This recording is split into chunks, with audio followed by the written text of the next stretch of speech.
Hello guys, welcome back to my YouTube channel experiments with Preet. तो आज मैं आपको दिखाने वाला हूँ कि अगर हम साइट्रिक एसिड और बेकिंग सोडा को पानी में मिक्स करें तो क्या होगा, और इसके पीछे भी एक साइंटिफिक रीज़न है, तो वो भी मैं आपको शेयर करूँगा। और ये वीडियो शुरू होने से पहले हमारे चैनल को सब्सक्राइब कीजिए, शेयर कीजिए और हमारे इस वीडियो को लाइक कीजिएगा।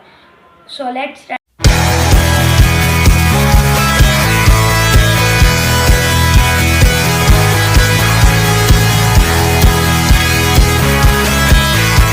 सो गाइस, हमें इस एक्सपेरिमेंट के लिए चाहिए ब्लू और yellow food colour, 25 ml water, फिर थोड़ी सी बेकिंग सोडा, थोड़ा सा साइट्रिक एसिड और एक स्टीयर। तो अब हम एक्सपेरिमेंट स्टार्ट करते हैं। They say life will bring discomfort, and I discovered we all just suffer, 'cause no one feels that bad. And it comes from one another, we hurt each other just like a lover, and don't think twice. तो सबसे पहले हम लेंगे 25 ml water, उसमें हम डालेंगे थोड़ा सा येलो कलर, फिर थोड़ा सा ब्लू कलर, फिर अब हम उसको स्टीयर से मिक्स कर देंगे।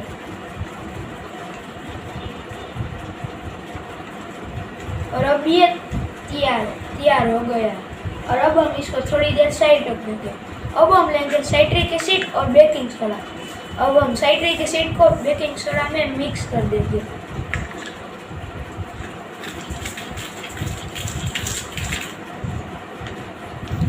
अब उसके बाद हमें ये कलर वाटर लेना है और उसको ये साइट्रिक एसिड और उसमें डालना है। आप देख सकते हैं ऐसा हो रहा है।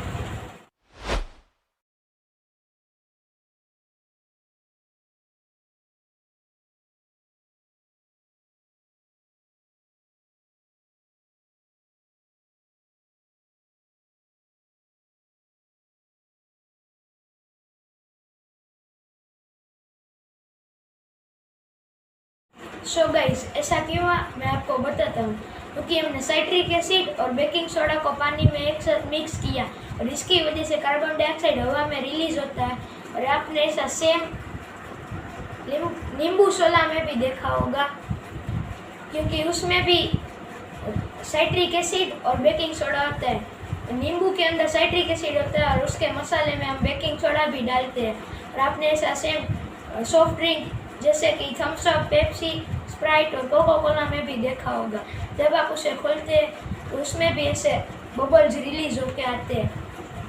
तो फिर हमारी चैनल को लाइक कीजिए, शेयर कीजिए और सब्सक्राइब कीजिए और हमारा दूसरा वीडियो ज़रूर देखना।